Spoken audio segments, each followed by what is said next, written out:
Vamos a rotar. Buenas tardes a quienes se van incorporando, a quienes ya nos han estado acompañando desde la mañana. Un gusto tenerlos por acá. Vamos a continuar con este coloquio sobre la interpretación. Ahora vamos a tener a la mesa 3, titulada Psicoanálisis e Interpretación. Como saben, presentaré a cada uno de los ponentes, darán su ponencia y al final pasamos al espacio de preguntas y o comentarios. Les solicito por favor que mantengan sus micrófonos apagados. Pueden escribir sus comentarios y preguntas en el chat o bien al final levantar la mano y bueno, pues continuamos con el intercambio. Entonces, pues es un gusto recibir a la doctora Viviana, el maestro Emanuel, y comienzo con la reseña curricular de Viviana Pérez González. Ella es psicoterapeuta, docente universitaria e investigadora, doctora en comunicación por la Universidad de Valencia. Tiene una maestría en estudios de género y políticas de igualdad y otra maestría en intervención con menores en situación de desprotección y o conflicto social por la Universidad de Deusto.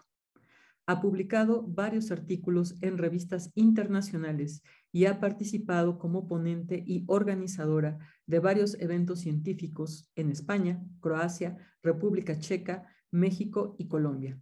Sus líneas de investigación giran en torno a la violencia, la biopolítica, el género y los estudios decoloniales en relación a los grupos étnicos en Colombia. Viviana, un gusto tenerte por acá en el Centro de Estudios Contemporáneos. Y pues, te escuchamos. Adelante. Gracias, Tania. Un gusto volvernos a encontrar. Gracias al espacio de estudios contemporáneos. Bueno, empezaré entonces mi presentación. La ponencia de la que voy a hablar hoy hace parte de mi tesis doctoral titulada Biopolítica e Imperio, modos de subjetivación en Colombia frente al dispositivo biopolítico de la guerra. En específico voy a abordar una temática en relación a una reflexión teórica sobre el horizonte biopolítico contemporáneo y las posibilidades de resistencia del sujeto social frente a la guerra. Retomaré entonces elementos de la filosofía política con el psicoanálisis. Con la globalización económica y cultural se ha configurado un nuevo orden mundial junto con el posicionamiento del neoliberalismo, el declive progresivo de los estados-nación y la transferencia del poder al mercado, emergiendo así una nueva soberanía compuesta por una serie de organismos nacionales y supranacionales unidos bajo una única lógica de mando, denominada por Tony Negri y Michel Hart como imperio. El imperio después, la cara del poder contemporáneo que se configura bajo la figura paradigmática del rizoma. Es decir, este tipo de poder no establece centro territorial de mando, al contrario, es descentralizado e incorpora todo el reino global dentro de sus fronteras abiertas. Es una compleja red constituida por múltiples instancias, tales como los estados-nación, las instituciones supranacionales, las corporaciones capitalistas, la informatización, la comunicación, los flujos económicos más importantes, el Banco Mundial, el Fondo Monetario Internacional, las ONGs, entre otros. En este nuevo orden mundial, la guerra se convierte en uno de sus principales instrumentos de dominación, convirtiéndose en la matriz general de todas las relaciones de poder y técnicas de dominación, supongan o no derramamiento de sangre. La guerra como régimen de biopoder se convierte en el principio organizador básico de la sociedad que administra, distribuye, organiza y potencia las relaciones sociales, según Harry Negri. Es por esta razón que en lugar de referirnos a la guerra en el sentido clásico del término, hay que considerar los conflictos armados actuales como guerras civiles del imperio, pues trasciendan o no el espacio nacional, cualquier conflicto armado está sin duda condicionado por el sistema imperial. Es necesario, por tanto, situar a Colombia dentro de este entramado mundial y, en efecto, considerar el conflicto armado y social como una de las guerras civiles del imperio. Por su parte, el gobierno del poder sobre la vida funciona como el escenario político contemporáneo definido por Michel Foucault como biopolítica, la cual se articula históricamente desde los dispositivos disciplinarios del control del cuerpo hasta el control y vigilancia minuciosa de la vida de los sujetos a través de las tecnologías digitales en nuestras actuales sociedades. Control, según Deleuze. La biopolítica articulada al entramado del poder actual busca entonces fabricar un nuevo tipo de subjetividad a través de la instalación e implementación de un tipo de educación del espíritu, control del cuerpo, organización del trabajo, del reposo y del ocio en un gran dispositivo de eficacia, disponiendo de los recursos humanos necesarios para funcionar dentro del circuito de la producción y el consumo. La subjetividad es puesta en riesgo desde el momento en que se dispone de ella como objeto de planificación y reservorio de extracción de energía. Esto supone un fuerte trabajo de racionalización que involucra lo más íntimo del sujeto, una racionalización del deseo, Laval y Dardot, 2010. El sujeto, como empresario de sí, empieza a desear su propio sometimiento en la búsqueda de la mayor eficacia y rendimiento para hacer de su propia vida su mejor emprendimiento. Sin embargo, propongo la hipótesis siguiente. Es imposible reducir enteramente la existencia en una subjetividad neoliberal en tanto existen ciertos elementos estructurales en la constitución del sujeto que no es posible integrar de forma definitiva y absoluta por ningún orden histórico o económico. Para desarrollar esta tesis, tomé como estudio de caso a Colombia y en particular el conflicto social y armado, comprendido como régimen de biopoder, con el objeto de evidenciar los modos de subjetivación a través de los cuales las comunidades crean nuevas posibilidades de existencia, frente a la racionalidad neoliberal que gobierna nuestro tiempo y que impide en última instancia el apresamiento definitivo por parte de la guerra y de manera particular por el conflicto armado en Colombia. A continuación, entraré a profundizar en algunas consideraciones sobre la guerra, la violencia y la corrupción del vínculo social. La agresividad es inherente a la condición humana y puede avanzar hacia la agresión y eventualmente hacia la violencia. La violencia, a diferencia de la agresividad, es impregnada de crueldad, sevicia y horror. Si el goce es el funcionamiento en el cual el sujeto pierde su libertad al limitarla al límite de un objetivo determinado a través de un circuito repetitivo y mortífero, matar conlleva un goce y además un goce en el plano de lo real, es decir, un goce aún no atravesado por el signo. Remite a un deleite por el desmembramiento del cuerpo humano, en el empeño de hacer retornar el cuerpo del otro a la etapa previa de la relación especular. La fragmentación del cadáver es entonces la expresión máxima del goce de matar. Es así que, en tiempos de guerra, no hay lugar sino para el horror, para un goce no simbolizado, mientras que el enemigo es despojado de su subjetividad y la pasión del odio dirige la producción y prolongación de la violencia. Estas consideraciones me permitieron llegar a unas conclusiones preliminares importantes, retomando a San Miguel, 1993. 1. Solamente hay violencia en el orden del lenguaje. 2. La violencia solo es posible allí donde hay un cuerpo. 3. La violencia es siempre violencia del otro. 4. La violencia se constituye en exterioridad a lo social, es decir, en el registro de lo real. 5. No hay violencia sin cultura y viceversa, porque la violencia es erradicable, pero sí encauzada, administrada y gestionada. 6. El cuerpo es el lugar primordial en el que se manifiesta la violencia, en tanto esta no puede ser dicha con palabras, sino que se define por sus efectos. Asimismo, el psicoanálisis concibe un sujeto capaz de responsabilizarse de su posición en el universo social, pues se compromete con una elaboración subjetiva de la realidad. Un sujeto que inicia una construcción del mundo dotada de significación, renuncias y sometimientos. El sujeto del psicoanálisis es un espacio de tensión, un territorio donde se inscriben los discursos sociales y en cuya sujeción se forma un residuo singular que sostiene sus desplazamientos. A ese residuo, pues, lo han nombrado como el deseo. Frente a la instrumentalización del neoliberalismo y de la guerra como régimen biopolítico, el psicoanálisis apela por un cuerpo que no entra completamente en los discursos ordenadores, un cuerpo fisurado, opaco, que no puede ser nombrado en su totalidad y que remite a algo que se escapa al régimen de la palabra y el orden simbólico, el objeto A.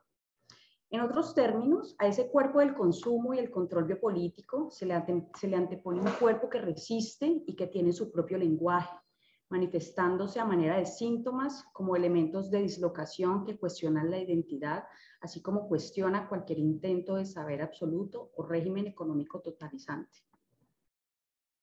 Las dinámicas de la guerra operan entonces como un discurso sobre el cuerpo de las poblaciones que están bajo su mando.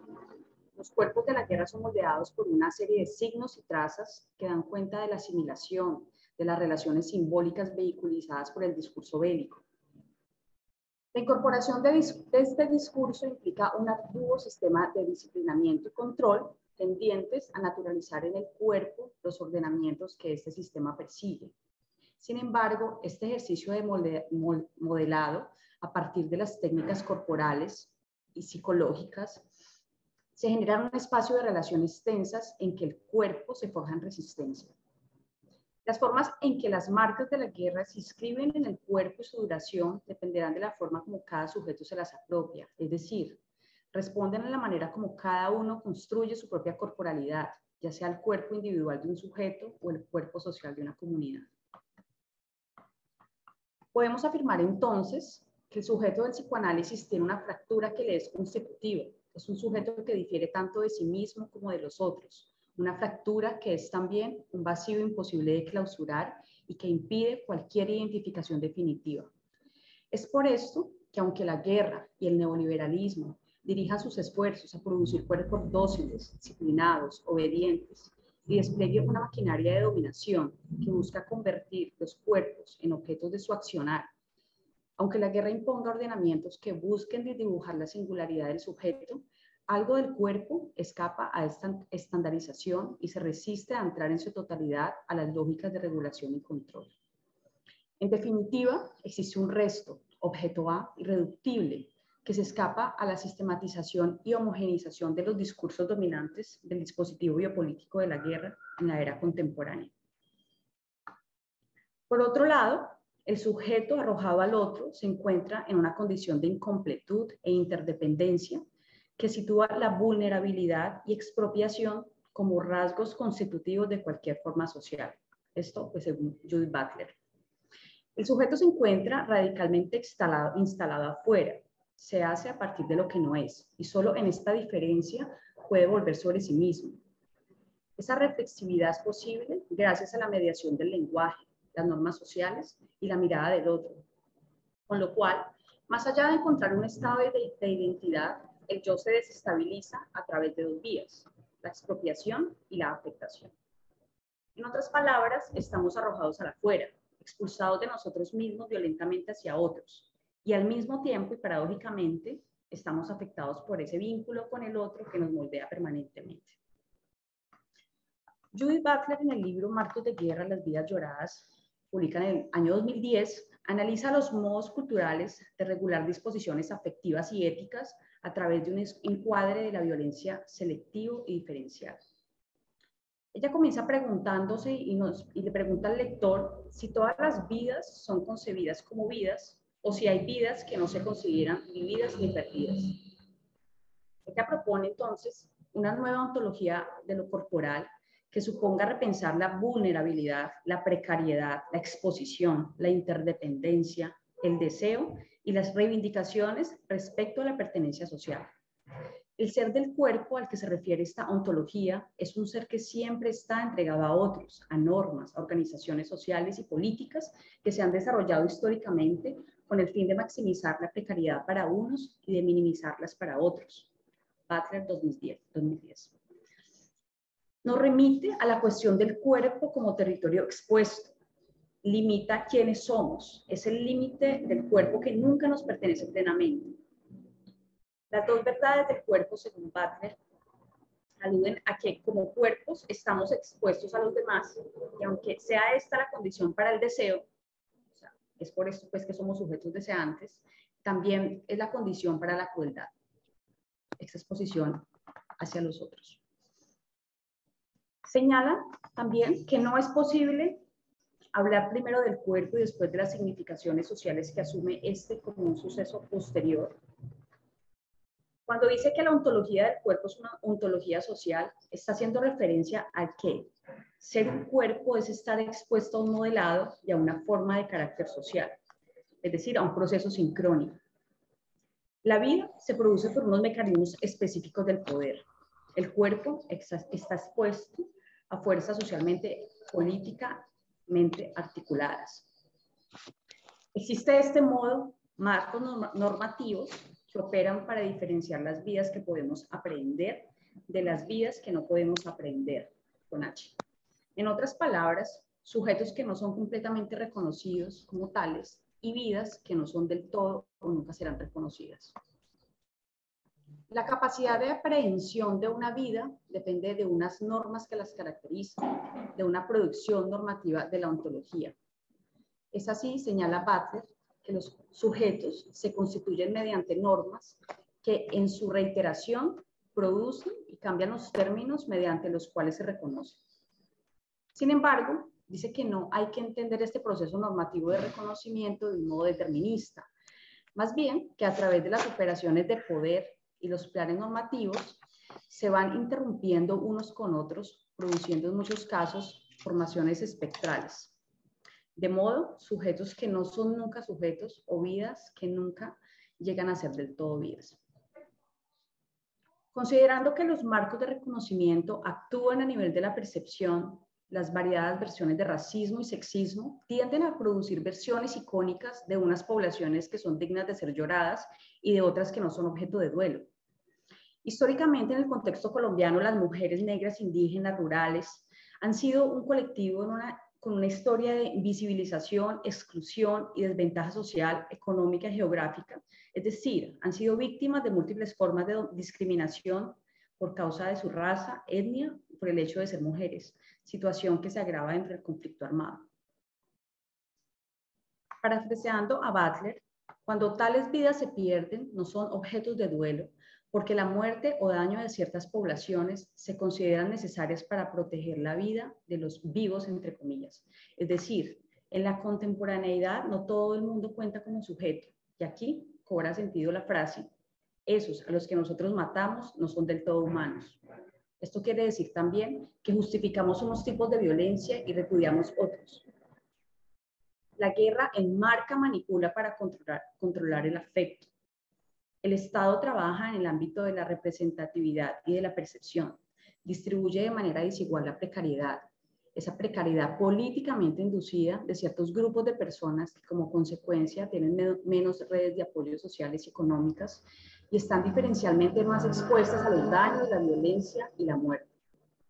Colombia es un país cuyas vidas son definidas por medios militares y de esta manera la violencia es justificada. Las normas sociales y políticas operan incluyendo marcos sobre lo perceptible como función delimitadora de la realidad. Esta limitación, nos dice Butler, con la que nos han pedido que vivamos, impone condicionamientos a lo que puede ser oído, leído, visto, sentido y conocido, lo cual opera así en el sentido de socavar tanto una comprensión sensata de la guerra como las condiciones para una oposición sensata a la guerra. Es importante el señalamiento que hace Harry Negri sobre la idea de que la producción biopolítica hay que situarla en los nexos inmateriales con la producción del lenguaje, la comunicación y lo simbólico, llevadas a cabo por las industrias de la comunicación. Sabemos que este dispositivo es una pieza fundamental en el movimiento de la globalización, el dispositivo de la comunicación, ¿no? Dado que es un dispositivo que organiza el movimiento multiplicando y estructurando interconexiones mediante redes, expresa el movimiento y controla el sentido y dirección del imaginario que corre por esas conexiones comunicativas. En otras palabras, el imaginario es guiado y canalizado dentro de la máquina comunicativa. En ese sentido, el desarrollo de las redes de comunicación tiene una estrecha relación con la emergencia del nuevo orden mundial. La comunicación es uno de los sectores hegemónicos de la producción. Sus industrias han tomado una posición central organizando la producción, imponiendo una estructura nueva que se adecue al espacio global. Cumple en toda regla una función primordial en todo este entramado, esto es, la legitimación del imperio. Nos dice Harry Negri. El poder, mientras produce, organiza. Mientras organiza, habla y se expresa a sí mismo como autoridad. El lenguaje, mientras comunica, produce mercancías, pero sobre todo crea subjetividades. Las pone en relación y las ordena. Las industrias de la comunicación integran el imaginario y lo simbólico dentro de la trama biopolítica, no simplemente poniéndolo poniéndolos al servicio del poder, sino en realidad integrándolos dentro de su funcionamiento. El paradigma del biopoder entonces está estrechamente relacionado con la producción, pero lo que hay que situar en primer plano es que las grandes potencias industriales y financieras producen no solamente mercancías, sino también subjetividades, relaciones sociales, necesidades, regulación del afecto, cuerpos y mentes que a su vez se enganchen a todo el engranaje de la producción. En este caso, el negocio de la guerra. Los más media determinan qué y cómo se recuerda y cuáles son esos lugares. Determina los sujetos de la memoria que merecen ser rescatados del olvido. Finalmente, para ir concluyendo, reconocer al sujeto en su interdependencia con los otros, es reconocer también su precariedad constitutiva y la importancia del lazo social en su devenir. Esto cobra valor si consideramos la importancia de la construcción de espacios comunes de acción colectiva en el plano social. Para lo cual, pues yo en mi tesis doctoral hice una indagación sobre 3 movimientos sociales latinoamericanos, pero pues específicamente Colombia, el movimiento afrocolombiano, el movimiento indígena y en particular las formas de organización de lo común del pueblo NASA y el movimiento feminista de mujeres de Colombia. Lo que me interesaba era hacer una exploración, indagación sobre esas, primero, esas formas de lo común, ese trabajo de lo común, esa resistencia frente a esta cosificación, esa producción biopolítica de la guerra en este territorio, pues llamado, en este país, y las formas de resistencia entonces frente a este entramado biopolítico, es decir, pues esa construcción simbólica, esa agencia entonces que a través del lenguaje los sujetos y las comunidades se posicionan frente a esta realidad. En la exploración entonces de estos 3 movimientos sociales en Colombia se pone manifiesto la necesidad de pensar la comunidad como un territorio necesariamente abierto y expuesto. Esto significa que nos constituimos políticamente por la necesaria interdependencia y la fragilidad inicial de nuestros cuerpos, es decir, esa constitución de fragilidad es una constitución política, nos abre a los otros y a lo público, por lo tanto, siendo la vulnerabilidad la consecuencia directa de esta constitución social. Es decir, el cuerpo es lugar de deseo, de vulnerabilidad física, es espacio de exposición, pero también de afirmación pública. En ese sentido, la comprensión del cuerpo como territorio abierto, en disputa, del cuerpo como límite de la identidad, es también el cuerpo que nunca nos pertenece plenamente. Y en ese sentido, pues también tampoco le pertenece plenamente al gobierno de la vida que gestiona la biopolítica actual. Es precisamente la interdependencia, lo relacional y el intersticio lo que da lugar a las líneas de fuga hacia otras territorialidades, y hacia otras corporalidades y hacia otros devenires. La emergencia de nuevos procesos creativos, la reinvención y la construcción de la comunidad como contradispositivo de la deshumanización de la guerra y en particular del conflicto armado en Colombia. Muchas gracias a todos. Muchas gracias, doctora Viviana. Invitar a nuestro siguiente ponente, al maestro Emanuel Rodallegas Burgos, de quien leeré una reseña curricular. Él es psicoanalista practicante, maestro en psicología social de grupos e instituciones y licenciado en psicología por la Universidad Autónoma Metropolitana Unidad Xochimilco. Se ha desempeñado como catedrático en diversas instituciones a nivel superior, ha participado en coloquios nacionales e internacionales. Es profesor en la formación en psicoanálisis del Centro de Estudios Contemporáneos y titular del grupo de investigación de la misma institución.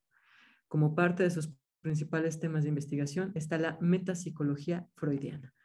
Maestro, un gusto tenerte por acá y te escuchamos. Buenas tardes. Muchas gracias. Un gusto estar en este espacio de trabajo, de conversación, escuchando las ponencias de todos los colegas y especialistas interesados en el tema de la interpretación. Y por supuesto agradecer a ti, doctora, al maestro Fernando Zapata por la convocatoria a participar en este espacio tan importante y tan necesario. Bueno, el título del trabajo que presento el día de hoy es la Deutung freudiana como episteme y como tecné. El presente trabajo tuvo como punto de partida la pretensión de recuperar un par de cuestiones relativas a la creación efectuada por Freud. La primera se refiere al psicoanálisis como un corpus de saber que tuvo sus condiciones de conformación, que a mi juicio no siempre son presentadas debidamente. La segunda atañe a la manera en cómo el procedimiento freudiano incide, opera sobre lo inconsciente, cuestión a mi juicio no siempre destacada suficientemente. La idea inicial ha sido escribir en este sentido sobre la metapsicología y sobre las implicaciones técnicas que ella tiene. Ello con miras a destacar cómo en la selva freudiana, ¿no?, expresión cuya procedencia no he tenido oportunidad de corroborar, pero que me parece una expresión pertinente, destacar pues cómo en la selva freudiana existen todavía senderos no recorridos suficientemente y no solo propuestas cuya recuperación está justificada para poner de relieve los prejuicios científicos o históricos del fundador, y en ocasiones ridiculizarlos a la luz de propuestas epistémicas supuestamente superiores. Por ahora, mi interés se centra únicamente en destacar, en una medida muy modesta, algo de esa originalidad que late en el texto freudiano. El acceso a esta originalidad, hay que decirlo desde el comienzo, entre muchos otros posibles que existan, lo he encontrado yo en los problemas presentados en los trabajos de Paul Laurent-Assun, y en este caso específico, particularmente en su libro Introducción a la metapsicología freudiana. El psicoanálisis, hay que decirlo, fue propuesto por su fundador como una nueva ciencia. Y en el interior de ella encontramos una teoría constituida por conceptos fundamentales, así como un nuevo instrumento de investigación. Tal instrumento de investigación, de desciframiento incluso, instituye una transobjetividad y por ende un campo epistémico novedoso. En la confluencia inicialmente entre la neuropatología y de la psicopatología clínica de finales del siglo XIX. Sin embargo, cabe resaltar de inmediato que en el psicoanálisis, como también lo plantea Assun, en el psicoanálisis la tecné no es la aplicación de la episteme, sino que se crea en una relación orgánica con la construcción de esta, es decir, de la tecné. En términos marxistas, si se me permite, podría formularse que el psicoanálisis es una praxis que como ciencia nueva aparece como una nueva forma de praxis tendiente a formalizar el funcionamiento de la subjetividad, transformando esa subjetividad. Alteración tópica, dinámica y económica, alteración que fue explícitamente definida por Freud en el famoso ahí donde ello era, yo debo venir. Proyecto sobre el cual tal vez pueda decir algo al final de este recorrido que les propongo. Tenemos entonces que la metapsicología es el nombre con el que se designa la racionalidad propuesta por Freud, su identidad epistémica en el horizonte del saber científico. La densidad de esta racionalidad vino a reconstruir la concepción cuasi natural y metafísica de lo inconsciente. A partir de esta racionalidad, el ello no es el concepto naturaleza, sino su representante psíquico. Lo inconsciente no es sino una realidad procesual, conjunto de operaciones dinámicas y económicas que se hace necesario situar espacialmente, al tiempo que el inconsciente se convierte en un sistema de escritura. missing link, eslabón perdido, como lo dirá el mismo Freud, que se articula a toda una doctrina pulsional que nos remite en estas coordenadas metapsicológicas a un disturbio energético económico, a una turbulencia primaria en la frontera de lo anímico y lo somático, que es a su vez una formulación epistemológica del dualismo cuerpo-alma. Estas premisas metapsicológicas comentadas rápidamente aquí, además de pulverizar el famoso inconsciente concebido como biología o singularidad inefable, a partir de esta invención llevada a cabo por Freud, el inconsciente no es ni órgano rudimentario, ni residuo del desarrollo o abismo en el que se encuentra todo lo que nos resulta perturbador. Estas premisas, pues, poseen también un valor de uso frente a las formaciones del inconsciente, es decir, incluyen toda una elaboración que permiten su abordaje a partir de su entrecruzamiento con procesos lógico-lingüísticos. Por ejemplo, el concepto de represión, operador fundamental de la explicación metapsicológica, no es sino un principio de escritura, como lo destaca muy precisamente Azul. Un principio de escritura que permite concebir al síntoma por fuera de su acepción estrechamente médica y permite postular asimismo una gramática metapsicológica, presente, por otro lado, en los fenómenos patológicos a los que más adelante nos referiremos. Como Freud mismo lo establece en el interés por el psicoanálisis, el logos metapsicológico, su Deutung, permite postular procesos psicológicos novedosos, desconocidos para la psicología. Trabajo de sueño, elaboración secundaria, censura, que posibilitan la intelección, de lo normal como de lo patológico, que intervienen en la formación de sistemas de pensamiento tales como sueños, ideas delirantes, fobias, pensar obsesivo. Instrumento, pues, de investigación nunca se recordará lo suficiente, que se encuentra, pues, indisociablemente imbricado con un método de tratamiento, es decir, con una tarea de interpretación, lo que quiere decir una obra de palabra, como lo señala Castoriadis. Tenemos, pues, la construcción de una realidad suprasensible o transobjetividad y el desarrollo de una obra común que es el análisis efectivo. Obra siempre difícil, pues la teoría no puede predecir ni producir la solución por anticipado, en la que la transferencia e interpretación se implican y al hacerlo posibilitan una cura analítica. Tarea monumental entonces la de Freud, tarea casi insostenible, dirá Cornelius Castoriadis, la de tener que pensar el despliegue vertiginoso de un material psíquico indominable en el que cada vez lo singular mantiene una infinidad de relaciones con lo universal. Esta articulación entre lo singular y lo universal es justamente todo el problema.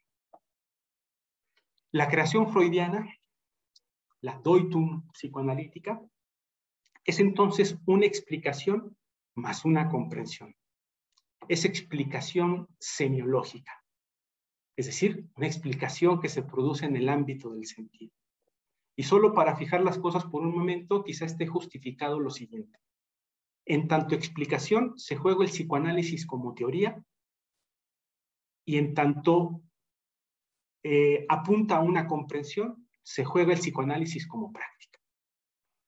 Freud ha confeccionado un discurso que proporciona la posibilidad de pensar en términos estrictamente psicoanalíticos, es decir, estrictamente novedosos, el proceso del enfermar, lo mismo que la transformación misma del padecimiento. No solamente ha creado las herramientas conceptuales a partir de las cuales se vuelve pensable el dominio psíquico, que se denomina inconsciente, al punto que formular la lógica del inconsciente es la Deutung freudiana en sí misma, sino que además da origen a una actividad en la que se produce una radical alteración de la relación con la verdad. Tiene razón Asun cuando plantea la metapsicología como una verdadera razón práctica, como episteme y como tecné. Es en razón de que, por un lado, el logos psicoanalítico estipula un ideal explicativo que va más allá de la mera descripción de los fenómenos clínicos, lo que involucra la consecuente invención y formulación de esquemas de saber que sean transmisibles y que se enfrenta a la par, por el otro, con el despliegue de manifestaciones en las que dichos esquemas se certifican y problematizan, que se confronta con las salidas indeterminables de esa caja negra que es el psiquismo humano. Tenemos, por ejemplo, una intelección general de la lógica de la neurosis obsesiva, pero la forma específica y concreta que ella adquiere en un individuo que está frente a nosotros es algo siempre novedoso. Tenemos pues que la interpretación freudiana puede ser efectivamente entendida como una operación embuclada entre el dato clínico y el concepto. Permítanme aquí una pequeña digresión. Cosa interesante, puede ocurrir, y de hecho ocurre, que las hipótesis teóricas son empleadas para tratar al individuo particular como puro ejemplar de la generalidad, evitando con ello precisamente esta otra faceta del quehacer analítico, a saber, aquella que concierne a la verdad particular en juego en cada ser hablante. Bueno, es mi interés, como lo he comentado al comienzo, destacar la Deutung freudiana como tecné, es decir, la manera específica en que el tratamiento analítico encara a su objeto, sin perder de vista que esté siempre vehiculizado por las significaciones encarnadas en los individuos. Sobre esta faceta del método freudiano, se me ha hecho necesario poner de relieve algunos presupuestos metapsicológicos, a partir de los cuales tal vez se consiga despejar cierto malentendido. Desde este nivel de abordaje, y para tomar las cosas por su lado tal vez más evidente, la interpretación no es un código acabado de prescripciones de lo que el analista debe hacer o de lo que debe decir. Código que aseguraría una especie de resultado concreto. Pues como se ha comentado ya, ello disolvería a su objeto en una universalidad abstracta. Cabe decir, de hecho, que la posición interpretante, tal como Freud mismo la concibe, es contraria a una concepción de este tipo, pues tal posición implica, antes que la posición de prescripciones, más bien la de un saber que se sabe amo de la ignorancia, más cercano a la ética socrática. Pues es desde tal posición que llegarán a producirse el nudo de singularidades que organizan al dominio psíquico y que llamamos sujeto.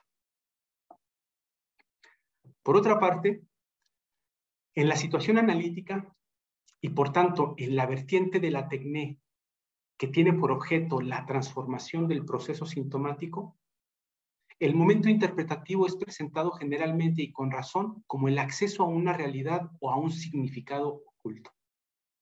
De hecho, se destaca que el espíritu freudiano puede ser circunscrito en y retrotraído a el paradigma que sería el sostén de la práctica médica de finales del siglo XIX y comienzos del siglo XX, a saber, el paradigma indiciario venatorio, según Carlo Ginzburg, citado por Alfredo Edelstein en el Seminario Internacional como Trabajo en Psicoanalista. Freud mismo, en el Moisés de Miguel Ángel, de 1914, describe ese paradigma a propósito de Giovanni Morelli, médico italiano cuyo trabajo permitía distinguir a partir de signos pictóricos obras originales de copias. Y es Freud mismo el que afirma la cercanía de este método con la técnica del psicoanálisis.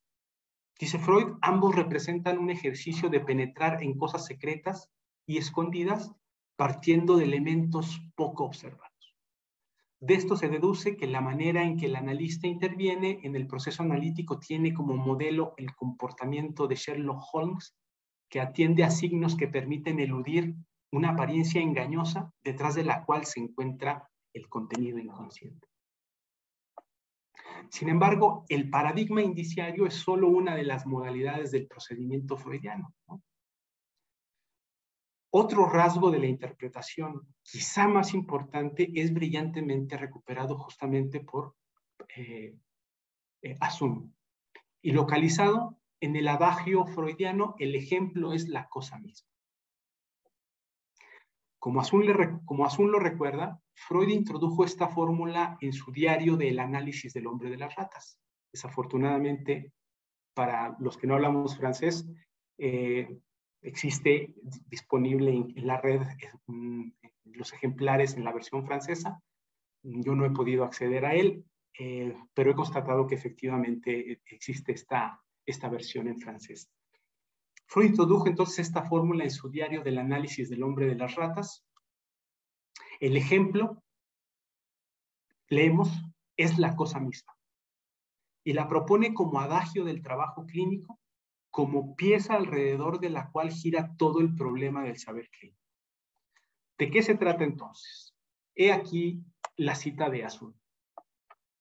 El contexto inmediato es el de la clínica de la neurosis obsesiva y de una característica en cierto modo lógica de la formación de síntomas.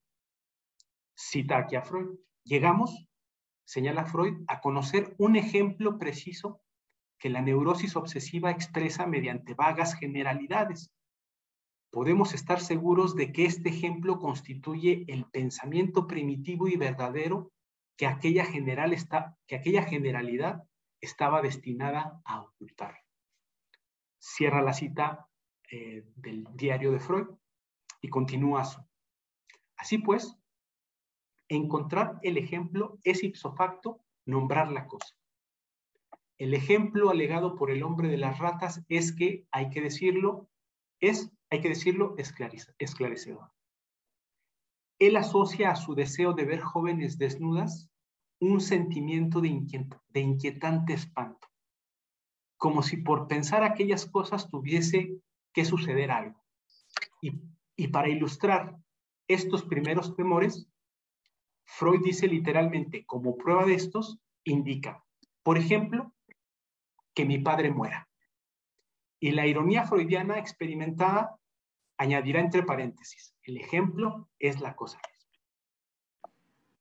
Comprendamos, dice finalmente Hasun, que el sujeto hace uso, como cualquier locutor, de la fórmula que parece protegerlo de ser tomado al pie de la letra.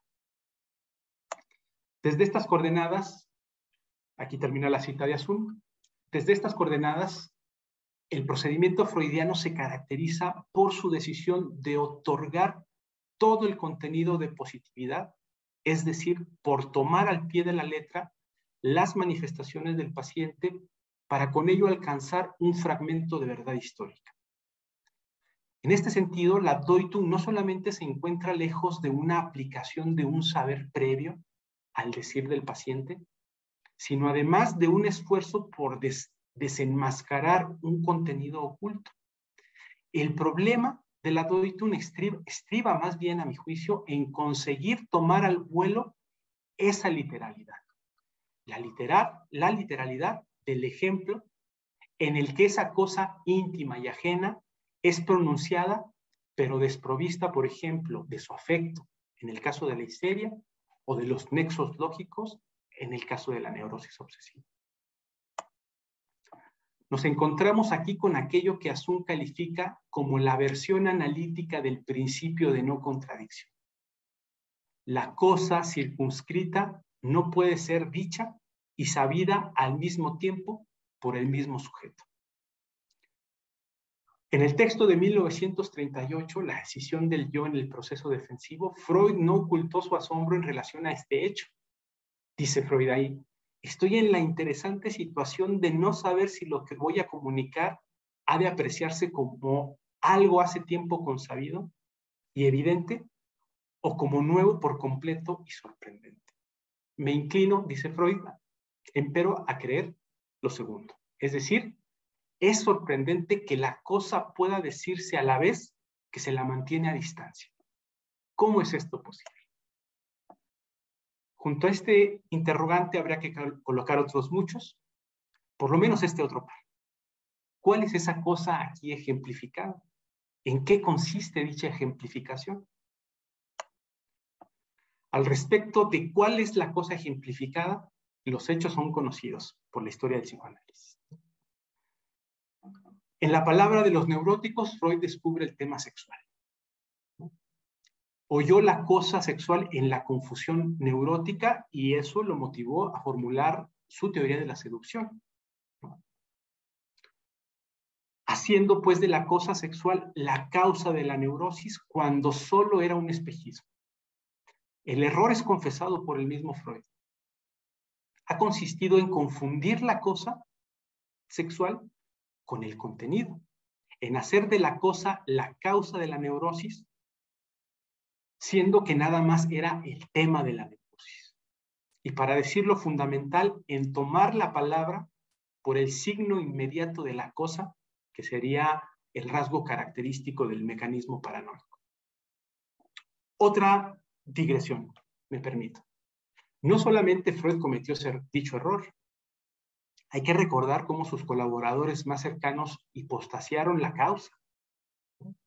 Rank con la teoría, con el trauma del nacimiento, Adler con la protesta masculina, Reich con la satisfacción genital plena, etc. Cierro paréntesis.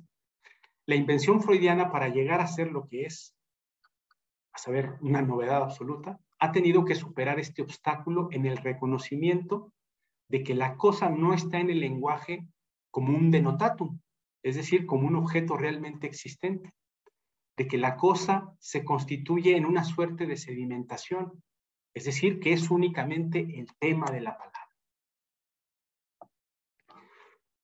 Para decirlo tal vez en otros términos, la cosa sexual es el pretexto, es decir, es aquello que introduce al texto y da lugar a que se hable.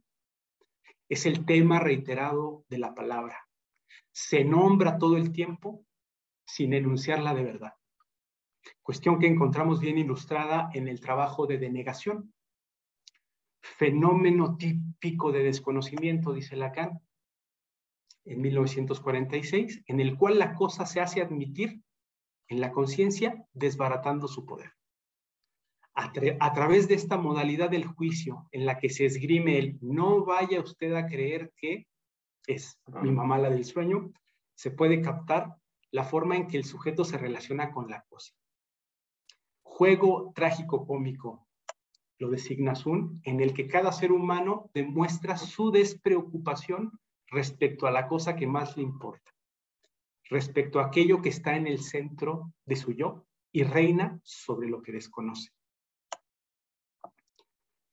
El trabajo de denegación es favorable al descubrimiento de lo que se imprime como inolvidable sobre cada sujeto. Es en la articulación que el ser humano realiza acerca de la cosa y que llamamos procesos inconscientes, donde se produce el desdoblamiento entre la realidad de lo dicho y la verdad que le sería propia. Al ser siempre dicha, pero nunca articulada, no es forzoso decir que ella es la causa crónica de la división, que el problema de la división subjetiva puede concebirse como la separación entre una adherencia a la verdad de la cosa y el saber que de ella se desprende. Por la presión de la cosa, cada ser humano está condenado a dividirse y de esa división emerge como yo. Al grado que, como dirá Sun, cada ser humano encuentra la fuerza de denegarla para advenir a su propia división. Que el ser hablante se estructura en alusión a la cosa es algo que Freud intenta circunscribir metapsicológicamente, y hasta tal punto esto es así que es posible concebir a la metapsicología como la escritura indefinida en la que se restituye la relación del sujeto con la cosa sexual que lo inconsciente sirve para designar todo el tiempo. Tomemos como prueba de ello algunas piezas capitales de la conceptualidad psicoanalítica. La doctrina de la representación, que tiene como función permitir una captación de la cosa ejerciéndose en lo inconsciente. Ella, la cosa, alcanza a cada ser humano según la modalidad de la representación, de manera que la cosa se hace huella y se condensa en una forma representacional específica que Freud denomina representación de cosa. Adoquín de la ciénega de la psique, dice Azul. Otra pieza de la conceptualidad psicoanalítica, tenemos las observaciones que Freud propone en la última parte de Pulsiones y Destinos de Pulsión, a propósito de las polaridades que gobiernan la vida anímica, específicamente las articulaciones entre el sujeto mundo exterior y el placer-displacer, en donde la dialéctica yo-placer, yo-realidad, es nada menos que la exposición de lo que le ocurre al yo para vivir su relación con la cosa. La expulsa, la admite, la vuelve a expulsar, etc. Otra pieza, las funciones del juicio expuestas en el texto La negación, que como ya anticipábamos, estas funciones del juicio estriban en afirmar o negar contenidos, así como determinar si lo representado existe realmente. En estas funciones del juicio se perfila que el problema fundamental del yo estriba en saber si algo percibido debe ser admitido o no. Y otra pieza también fundamental de esta conceptualidad es justamente la represión como un destino pulsional y mecanismo por el que se organiza el psiquismo inconsciente. Vendría a ser ni más ni menos la represión el acto fundamental de apartamiento de la cosa. Que la cosa insiste en notificarse, en ejemplificarse, es algo que toda una fenomenología demuestra. La alusión, el decir del lado de la cosa, en donde el ejemplo es la cosa misma, funda una sinonimia permanente a través de sueños, chistes, manifestaciones psicopatológicas. En el campo de las psiconeurosis, el síntoma obsesivo, como se ha mencionado ya, no para de hablar de la cosa fingiendo estar en otra parte. En la paranoia, la cosa está puesto en la escena del delirio. La cosa en una interpretación en acto. Quizá ya no en el campo de la psiconeurosis, pero por así decirlo, la psicología normal, tenemos la actividad onírica, que trata a las representaciones de palabra como si fuesen representaciones de cosa. Es decir, presenta las palabras de manera alucinatoria. A modo de conclusión sobre lo dicho hasta el momento, puede decirse que no hay forma de decir con antelación qué procedimiento de alusión, de ejemplificación se utilizará en cada oportunidad. Gracias a qué material se llevará a cabo la frecuentación de lo desjuiciado. Hay en este sentido, en la Deutung freudiana, un determinismo indefinible, en un sentido fuerte. La Deutung freudiana, en tanto revelación tautológica, toma al pie de la letra lo que se dice erráticamente, el sujeto dice la cosa sin saber que la dice, y la inserta en una cadena discursiva, sea como metapsicología o como reconstrucción de una escena primordial por el otro. Recupero la idea que ha motivado este trabajo, que es formulada por Azul en el texto que he referido. A la cosa no hay que desenmascararla. Frente a la cosa se requiere lo contrario de la sospecha. Requiere la creencia en la cosa del sujeto. Es el individuo el que se elude o se sustrae de ella. La trama inconsciente, elucidada por el análisis, es la de un sujeto que falta a la cita con la cosa y no cesa de faltar a esa cita. La interpretación opera, pues, en el contrasentido de esta circunstancia. Apunta a que el analizante se apropie, que lleve a cabo una recuperación fecunda de la secreta palpitación que signa la palabra dicha, a que actualice el fundamento impersonal anónimo de su locución, que sin sospecharlo, como dice el mismo Freud, contiene lo fundamental de su vida psíquica. Yo me detengo en este punto. Muchas gracias, maestro. Pues abrimos el espacio para preguntas y o comentarios.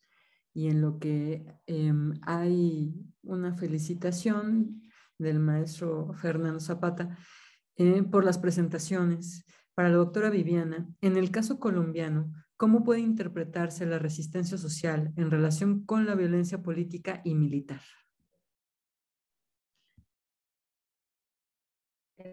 Gracias. Bueno, ahondo un poco más como hablar en el tema de resistencia entonces. Yo, digamos que sí fue un poco mi intervención hablar de la resistencia, digamos, desde esa posición subjetiva que puede encarnar el sujeto social, ¿cierto? Es decir, la estructura y la realidad está allí, ¿cierto? Marcando unas interacciones, unas violencias determinadas, en el caso de Colombia, pues dentro de esa lógica del conflicto armado y social. Y aunque esa estructura esté ahí, pues hay un sujeto que también agencia, es decir, pues también situar esa no determinación por parte de la estructura, sino esa posibilidad entonces también de revertir y de resistir a través de los significados y el lenguaje, desde lo micropolítico, por decirlo así. Pero si vamos más como ampliar un poco como esa respuesta en términos de la resistencia civil de la gente en cuanto a estas violencias en el cuerpo, y bueno, cuando digo cuerpo es al cuerpo social, individual, desde lo militar y desde esas violencias políticas. Yo, por ejemplo, ahondé en el tema de las prácticas de vida como una resistencia frente a estas políticas de muerte, que es la guerra y el conflicto armado. Entonces, ahondé en ese concepto de biopolítica de la vida de Roberto Espósito, y con esa misma curiosidad con que hace la pregunta de indagar por digamos, esos actos o esos lugares de los sujetos sociales frente a las violencias. Y analicé específicamente en esos tres movimientos, en el movimiento afrocolombiano, los rituales fúnebres, es decir, cómo se posicionan frente a la muerte y los rituales que son muy especiales, de despedida de los muertos. Ellos se reúnen y digamos que ese significado que tiene la muerte es una celebración también de la vida, y es un asunto colectivo. Eso por un lado, y ellos lo hacen, esos rituales fúnebres lo hacen desde el canto, se llaman alabados, y son cantos que las comunidades afro le componen a sus muertos por día, meses. Entonces, digamos que la música, la poesía y la canción se constituyen en herramientas biopolíticas de vida, ¿sí? Frente a esto. El movimiento indígena NASA analizó la minga indígena, que digamos que la minga es una construcción colectiva de acción política, es decir, ellos todo lo hacen a través de la minga. ¿Y qué es minga? La minga, bueno, es una palabra que en el quechua que significa trabajo en común. Entonces ellos entienden la colectividad como, digamos, es el lugar de estar en el mundo, ¿sí?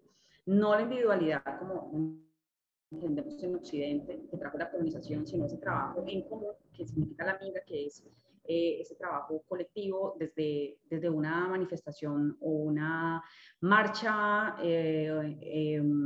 hasta una toma de espacios, hasta ir a sembrar juntos algo o construir una casa, ¿sí? Y en el movimiento feminista de Colombia analizó el asociacionismo de las mujeres de acá, de Colombia, como una herramienta de resistencia frente a la muerte. Entonces, esos espacios comunes de encuentro de las mujeres al tomarse los espacios, que son lugares que son históricamente vedados para las mujeres porque son recluidas, digamos, al espacio íntimo, pero entonces esta salida a los espacios públicos, este asociacionismo que implica la red, es otra, digamos, resistencia de las mujeres y del movimiento feminista aquí en Colombia. Entonces, como para poner estos ejemplos para responder. Gracias.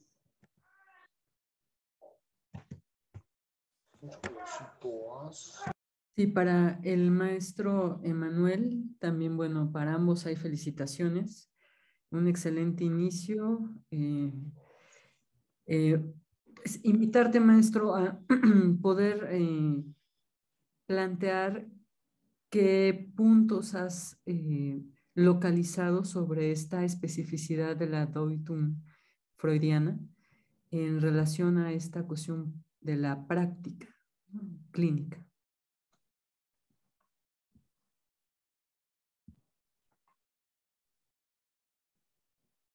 Sí, gracias por la oportunidad. En relación a este tema, pues lo que me parece que siempre está un poco en el horizonte del practicante es esta idea pues, que tiene tiene su pertinencia y tiene su razón de estar presente en el horizonte de quien practica psicoanálisis, se interesa por el psicoanálisis, esta cuestión de encontrar un sentido que permita explicar, que permita restituir justamente lo que ha resultado perturbador, lo que ha resultado o lo que plantea una discontinuidad en la experiencia de los sujetos que acuden a la consulta. Y lo que es la actitud de Freud en relación a eso, pues es, como lo decía justo en el trabajo, invoca un cúmulo de cuestiones, un cúmulo de problemáticas, dentro de las cuales a mí la más reveladora o la más esclarecedora, mejor dicho, es justamente esta que he intentado presentarles a partir de encontrarla en la obra de Asun, y que es justamente el decir de los pacientes de las formas más inesperadas siempre es en donde se encuentra justamente ¿cómo se podría decir? El punto de apoyo para justamente la transformación de un proceso sintomático. Esta coordenada me parece que es incluso consistente con aquello que Freud ratifica cuando se produce algún progreso en alguno de sus pacientes, ¿no? Algo así como que los pacientes llegan a decir, eso siempre lo he sabido, ¿no? Como si el abordaje,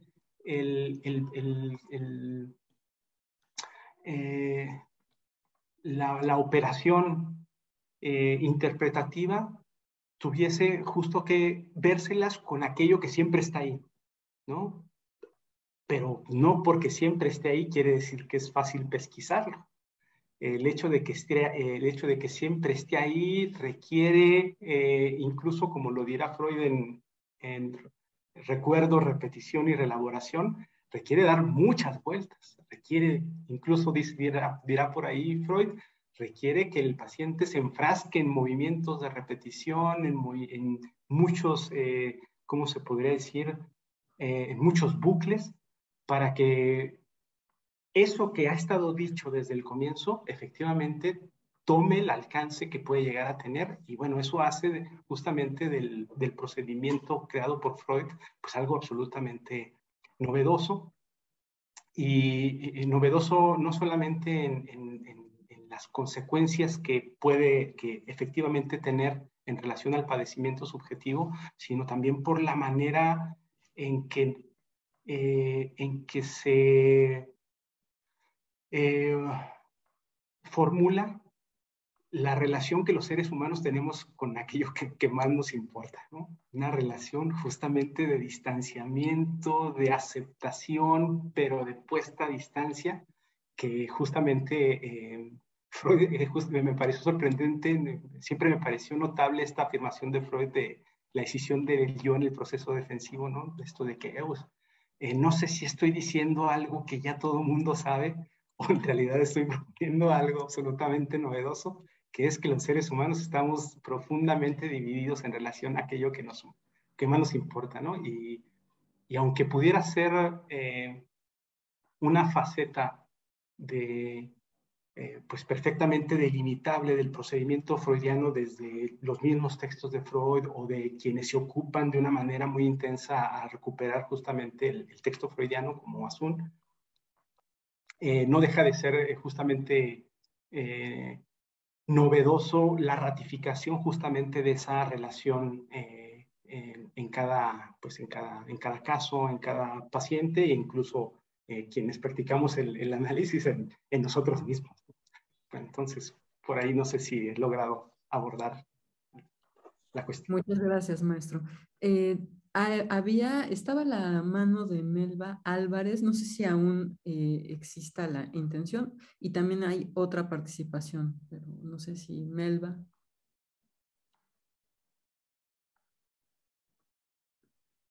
No, entonces, Miguel Ángel, por favor. Tengo dos preguntas. Una es para la doctora Viviana. La primera pregunta, no entré al momento exacto, pero tengo una pregunta también con María, que plantea si hay alguna diferencia para ti desde lo que vendría a ser, me queda clara la idea de violencia y guerra y deseo, pero si hay una idea concreta que te puedas explicar sobre si hay diferencias desde el punto entre agresión y violencia y deseo, en esta línea en la que si entiendo, para mí hay una diferencia, pero quiero ver con tu experiencia en esta parte de la guerra si hay diferencia entre agresión, violencia, y qué tanto en este deseo hay una parte de compensación de poder en el sujeto. Y lo pienso por la guerra, y lo pienso también por la pregunta que te hacen un poquito adelante sobre tu bibliografía, si tienes algo sobre violencia en mujeres. ¿Cómo se genera así? Tal vez con todo lo que tú conoces, podrías plantear algo por ahí. Y esa es la pregunta. Y si quieres, después regreso con la pregunta para Emanuel. Ok. Bueno, sí, digamos que yo hago un acercamiento a este concepto, esta temática de la agresividad y planteo una diferencia con la violencia. Samson dice que, bueno, y Freud y unos estudiosos del psicoanálisis dice que la violencia, bueno, la agresividad es inherente al ser humano, es decir, al nacer este mundo cultural, digamos que se inaugura una tensión con el otro. Entonces, es nombrada como, como agresividad esa tensión con el otro, esa rivalidad constitutiva del ser humano al nacer al mundo del lenguaje. ¿Sí? Morir al mundo natural y nacer al mundo del lenguaje, es decir, por ser sujetos del lenguaje. Desde ahí, de esa lectura, digamos, epistemológica de la semiótica que hace el psicoanálisis, comienza entonces a comprender como esa agresividad inherente a lo humano, por esa constitución rivalizante con el otro, con la que comienza a construir desde que nace el bebé. Entonces, la agresividad es inherentemente humana, pero puede eventualmente desencadenar o desembocar en violencia, dependiendo de ese camino de la pulsión que se le da al sujeto y que le permite también la cultura.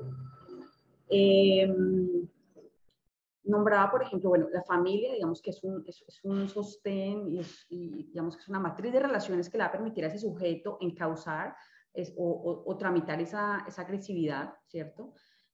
Cuando el niño está creciendo. Y digamos que la cultura y el Estado tienen como ese lugar de administrar, por ahí en las primeras sesiones hablaban de Gramsci, habla un poco de esto, de esa administración de la violencia que tiene el Estado. Y la cultura también tiene como esa función de permitir esos espacios culturales a través del símbolo, de los rituales, de tramitar como esa pulsión de la que habla Freud, una pulsión de agresiva.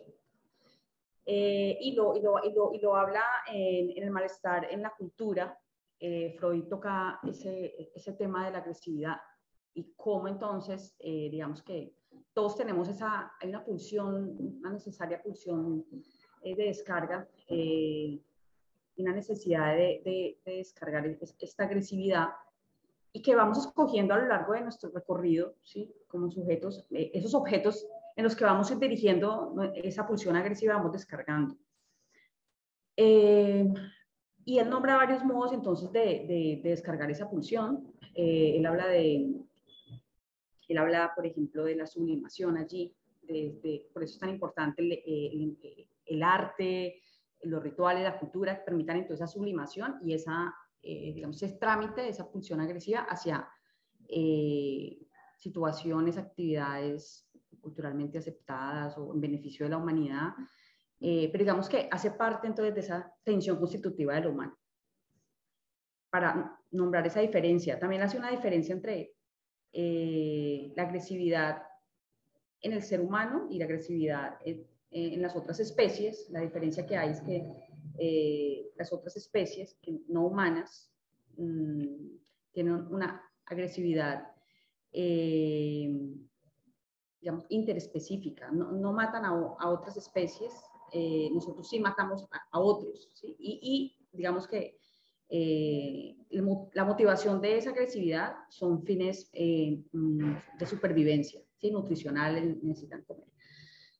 El ser humano no, el ser humano puede esa agresividad convertirla en violencia a través de sistemas organizados, como son las guerras, que son sistemas complejos, ¿sí? De violencia, como fue el nazismo, como son esas formas de violencia sistemáticas y organizadas, el colonialismo, bueno, muchas formas de violencia que ya pues implica una racionalización y una planeación de estados y de instituciones. Y el deseo allí, la pregunta que haces con el deseo, sí, yo hablaba un poco de eso, nombraba entonces ese goce que hay, digamos, en relación a que hay cierto goce en el dolor del otro y que la violencia inaugura también algo de crueldad, ¿sí? Como un goce de que el otro sufra, ¿sí? Y eso es humano, eso es específicamente humano, es decir, que hay que aceptar que el ser humano disfruta y puede llegar a disfrutar, como puede pasar con las perversiones, con el sadismo, del sufrimiento del otro. No sé si respondí tu pregunta. Gracias. Y la otra pregunta, creo que voy a intentar ver si las puedo asociar un poco, es en este concepto de interpretación, y si entiendo, y técnica, ¿qué tanto este discurso como individuos o como analistas o como gente que está en este proceso, como te decía Emanuel, qué tanto la posibilidad de significación está atada a, sí creo que me queda a factores sociales y culturales, pero qué tanto cuando al final decía Manuel que muchas veces como paciente o como con formación hay un problema de que tú no puedes estar circulando las emociones y que tanto esta circulación de las emociones está más apegada a una economía emocional, sería una pregunta, por poder, o una economía de narcisismo ante la falla de que somos sujetos con falla. Falla me refiero a que nuestra moralidad no está tan íntegra. Entonces, ante esa falta de integridad que tenemos, nos es más fácil romper la moral y seguir en un círculo. Y me refiero en la violencia, me refiero en la interpretación de un paciente, y en este caso de interpretación, que tanto la postura técnica desde el psicoanálisis es más para poder apoyar. O sea, esta pregunta sería un poco más para Emanuel, ¿qué tanto esta parte en la que si entendí al final, hay una parte en la que, o si pueden constar los dos, sería ideal, la verdad, me gustaría, la verdad, sería súper interesante las dos posturas, porque si entiendo es todo ese proceso de interpretación del lenguaje, y está atado a una subjetividad, y está atado a un proceso cultural, y el salto entre agresión y violencia y deseo, cuando creo que están muy pegaditos uno con el otro, o sea, se rozan, se tocan, y hasta se seducen, creo. Y entonces lo pienso cuando a veces el paciente o la gente que tiene el poder, hay un goce, el goce también está en el otro. Y entonces esa es la línea de pregunta, ¿qué tanto esta interpretación está sujeta a esta falta de que el sujeto no quiere tener conciencia, que le es más fácil someterse al otro? Y esto se queda atorado en esa parte. Entonces la interpretación, que tanto como analistas o como psicólogos sociales o como esta parte, el proceso de elaboración implica una ruptura, una fractura con uno mismo. Y es una fractura hasta con su propio, no sé, llamarle narcisismo o de forma social. Entonces, por ahí sería mi pregunta, más o menos. Espero haber sido un poco claro. Sé que quisiera juntar las dos porque encuentro una relación entre los dos, entre la parte de la episteme, el impulso, el lenguaje, la agresión, el placer. Siento que es un poco circular que se cruzan. Gracias.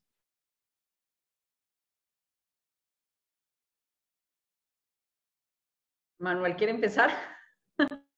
De acuerdo. Bien.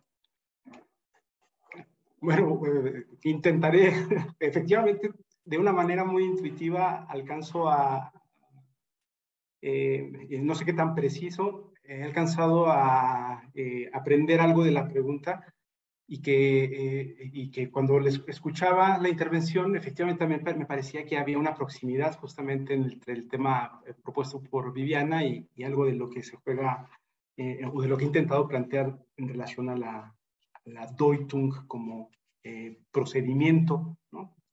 en el dispositivo analítico. Y bueno, efectivamente llevar a cabo la aproximación entre estas dos cuestiones, pues sería, sería una posibilidad muy meritoria que no creo poder realizar por mi cuenta, pero haría un pequeño intento.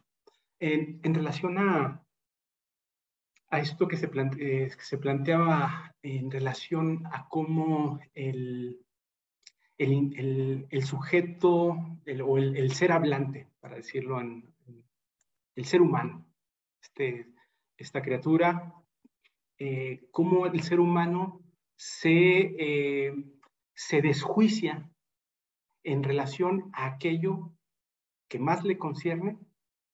Pues efectivamente una de las formas en donde verificamos en el campo social ese desjuicio es justamente en las manifestaciones